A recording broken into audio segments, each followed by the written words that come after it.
প্রত্যেকেই জানেন যে আমরা শিশির সাথী ফাউন্ডেশন আমাদের সংস্থা এনজিও, সেই শিশির সাথী ফাউন্ডেশনের উদ্যোগে আমরা বর্তমানে প্রাক্তনীদের ইস্ট বেঙ্গল এবং মোহনবাগানের ডার্বি ফুটবল ম্যাচ আমরা করতে চলেছি।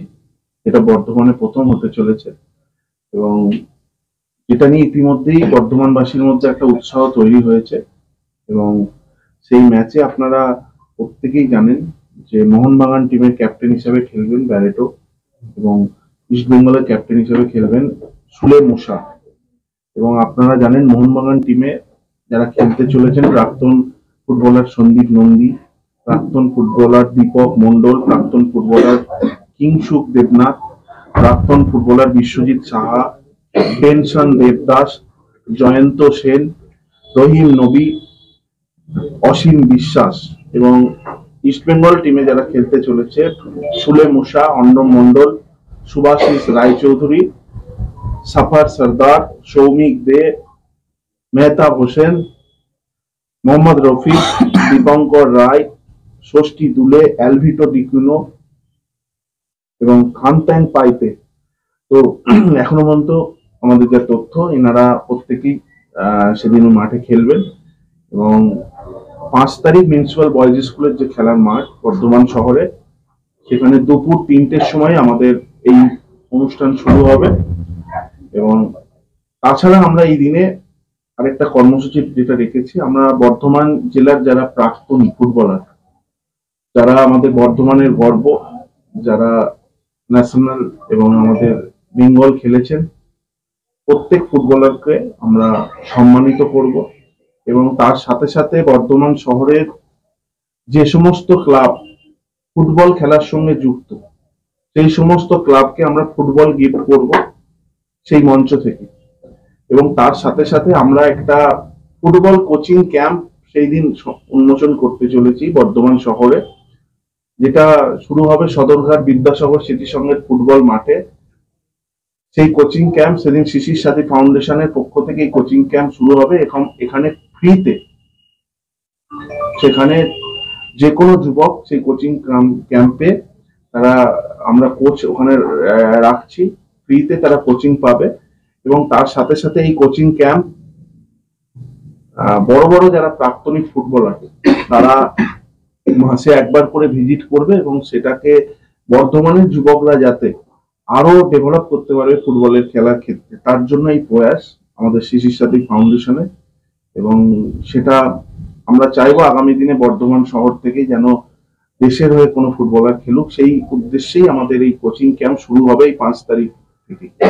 এই খেলা তো একদিনেরই প্রদর্শনী ম্যাচ, সেখানে সবাইকে আমরা আমন্ত্রণ জানাই, বর্ধমানবাসীকে, আপনারাও প্রত্যেকে আসবেন এবং সবাইকে আমন্ত্রণ জানাই। পাস লাগছে নাকি? পুরো খেলাটি প্রবেশ বিনামূল্যে, কোনো এক পাস লাগবে না, প্রত্যেকে খেলা দেখতে পাবে, প্রত্যেককে আমন্ত্রণ জানাই। ওই মাঠে আমাদের 3টে থেকে খেলা শুরু হবে। এবং বর্ধমান শহরের যে মাঠগুলি বড়, তার মধ্যে এটা অন্যতম মাঠ, মিউনিসিপাল বয়েজের মাঠ। তো সেই অনুযায়ী আমরা সেই রকমই অ্যারেঞ্জমেন্ট রাখবো, যতজন দর্শক আসবে।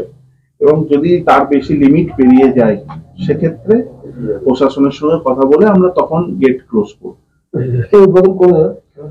এবং খেলায় জেলার প্রশাসনিক স্তরের প্রত্যেকেই ইনভাইট করা আছে, উদ্বোধন আমরা জানিয়ে দেবো পরবর্তীকালে। কোচিং ক্যাম্পে যোগ দেওয়ার জন্য কোথায় যোগাযোগ করতে হবে? কোচিং ক্যাম্পের জন্য আমরা ইতিমধ্যেই এই অফিস থেকে ফর্ম আমাদের থাকবে। আপনারা প্রত্যেকেই জানেন বিরাটা আমাদের অফিস, তো আমাদের এই অফিসে ফর্ম পাওয়া যাবে এবং আমরা কিউআর কোডও করে দেবো পরবর্তীকালে, যারা অংশগ্রহণ করতে চাইবে করতে পারে। এবং পরবর্তী ক্ষেত্রে আমাদের আরো কর্মসূচি তো আছে, আপনারা জানেন রান ফর ইউথ ম্যারাথন, ইতিমধ্যেই প্রায় 1000-এর কাছাকাছি যুবক ইতিমধ্যে অংশগ্রহণ করে ফেলেছে। তো আমাদের কিউআর কোডে প্রায় ফর্ম ফিল আপ চলছে।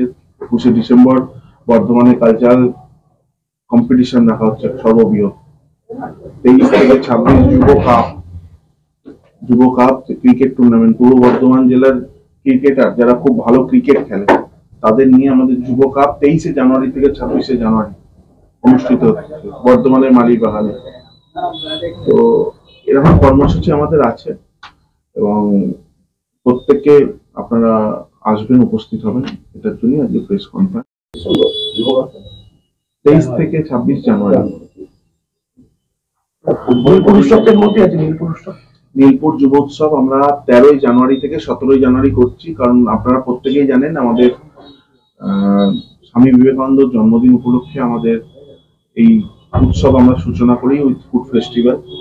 তো সেখানে 12 তারিখ যেহেতু রান ফর ইউথ ম্যারাথন আমরা করছি, একটা বড় কর্মসূচি বর্তমান শহরে হতে চলেছে যেখানে, এবং আমরা সেই দিন স্বামী বিবেকানন্দের মূর্তি নীলপুরে উন্মোচন করতে চলেছি। এবং 23 তারিখ নেতাজি সুভাষচন্দ্র বসুর আমরা মূর্তি উন্মোচন করব। রাজ্যের বিরোধী দলনেতা আমি তো এর আগেও আমার বক্তব্যে বলেছি যে শিশির সাথী ফাউন্ডেশন সারা বছর মানুষের জন্য কাজ করে, এবং এই শিশির কুমার হালদার আমার পিতা, তার স্মৃতির উদ্দেশ্যই আমি শিশির সাথী ফাউন্ডেশন এই এনজিও তৈরি করি। কোভিড পরিস্থিতিতে 3 মাস ধরে মানুষকে আমরা খাদ্যদ্রব্য পৌঁছে দিয়েছি, মানুষকে হেল্প করেছি, কখনো রক্ত দিয়ে হেল্প করেছি, এবং তার সাথে সাথে বিভিন্ন কর্মসূচি ইতিপূর্বে হয়েছে, যুব কাপ যেটা আপনারা দেখেছেন। আমরা আরো অনেক কর্মসূচি শিশির সাথী ফাউন্ডেশনে নিয়েছি। যত আমাদের এই কর্মসূচি, যেখানে দেখুন শিশির সাথী ফাউন্ডেশন একটা এনজিও, আমি একজন পলিটিক্যাল পার্টি সভাপতি জীবন, তো এমন আমি একটা নন পলিটিক্যাল সংস্থার মাধ্যমে কর্মসূচি করছি যাতে সমাজের সমস্ত মানুষ যেখানে ইনভলভ হতে পারে। তো সেই উদ্দেশ্যে আমার এই এনজিওর ব্যানারে খেলা হচ্ছে, এবং আমার মনে হয় বিরোধী দলনেতা এই খেলাটি থেকে খুবই ঈর্ষান্বিত 5 তারিখের ফুটবল টুর্নামেন্ট দেখে, এবং আমরা যেভাবে মানুষের জন্য কাজ করছি, সমাজসেবামূলক কাজ, সেইগুলো থেকে হয়তো ঈর্ষান্বিত। তিনি সেখানে বলেছে যে সেবাশ্রয় কর্মসূচির কথাও বলেছেন। অভিষেক বন্দ্যোপাধ্যায় যে সেবাশ্রয় কর্মসূচি করেছে, সেই কর্মসূচি দেশের মডেল। সেই কর্মসূচিতে 75 দিনে 12 লক্ষ মানুষ উপকৃত হয়েছে, এবং সেবাশ্রয় 2 চালু হচ্ছে অভিষেক বন্দ্যোপাধ্যায়ের জন্মদিনে তিনি ঘোষণা করেছেন। 1 ডিসেম্বর থেকে 31 জানুয়ারি পর্যন্ত সেবাশ্রয় 2 চলবে। তো এত সমাজসেবামূলক কাজ আমাদের নেতা অভিষেক বন্দ্যোপাধ্যায় করছে, যাকে দেখে আমরা, যিনি আমাদের আদর্শ, তাকে দেখেই আমরা এই কর্মসূচি করছি, মানুষের জন্য সমাজসেবামূলক কাজ করছি। তা তিনি এই ধরনের মানুষের উপকার না করে বা সমাজ সেবা না করে তিনি এই ধরনের ভুল তথ্য, ভুল মন্তব্য করছেন, আমরা এটা ধিক্কার জানাই, এবং এই ধরনের মন্তব্য করার আগে তার ভেবে কথা বলা উচিত। এগিয়ে কাজ করছি, বর্ধমান শহরের যুবকদের জন্য আমরা কাজ করছি। আমরা যুব শক্তি সম্মান দিচ্ছি, যারা বর্ধমানের প্রতিভা, শুধু পড়াশোনা নয়, খেলাধুলা সব ক্ষেত্রে তাদেরকে এগিয়ে যাওয়ার জন্য আমরা উৎসাহিত করছি। অ্যাথলেটিককেও দিয়েছি, আপনারা প্রত্যেকদিন দেখবেন যুব শক্তি সম্মানে আমরা বর্ধমান শহরে কিন্তু প্রতিবাদের তুলে ধরছি। 2 দিন আগে আমরা দিয়েছি একজন ডাক্তারি পড়ুয়া যে খুব ভালো পড়াশোনা করে আজকে MBBS করছে বাঁকুড়া মেডিকেল কলেজে। তো আমরা শহরের যুবদেরকে উৎসাহিত করছি, এবং পরবর্তীকালে হতেই পারে ফুটবল